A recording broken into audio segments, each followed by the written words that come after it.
count. You know, making the transition back to the civilian world can be pretty difficult for many veterans returning home from war.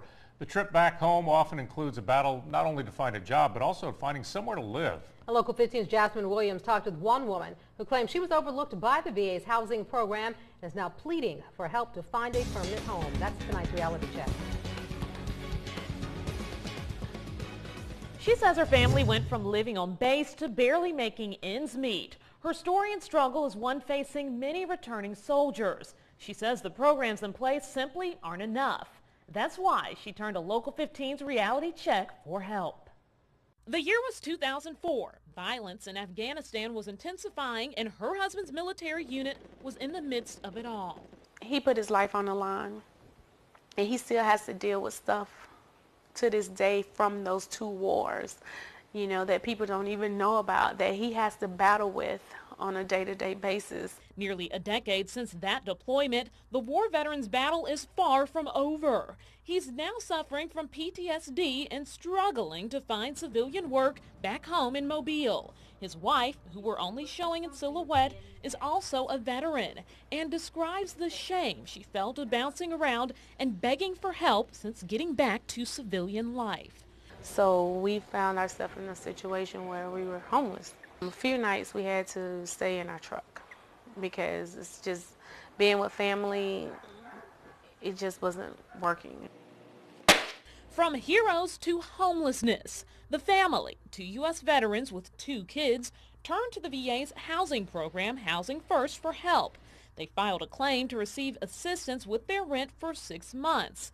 She thought her family would be a perfect fit for the program. They were both veterans with honorable discharges and in dire financial straits. She said they met all the grant requirements, but the funding never came through, and they still don't know why. That program failed us. They gave us the runaround. We were at our wits' end, so we had to go up there.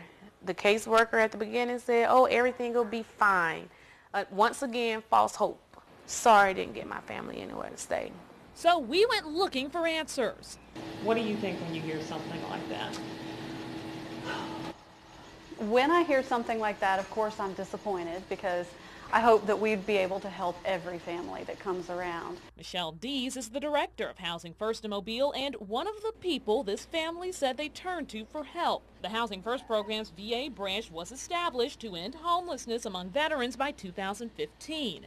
In 2009, increased funding was provided to help vets find permanent housing. Dees said their standards are all set in stone by the federal government. Certainly there are people who don't qualify for the program the way that it was written, but for the people who qualify and who are in the most need and who are the most vulnerable in our community, I think that we are absolutely doing everything that we can to be as accessible as possible. Within the VA's criteria, the veteran says she's qualified, yet no help has come her way. Since her initial encounter with Housing First, she's found a job in a temporary home, all far from ideal. Bills have piled up and she's even considered pawning her wedding ring for more money. The home has been broken into and her children are scared. So they turned to Housing First for assistance a second time.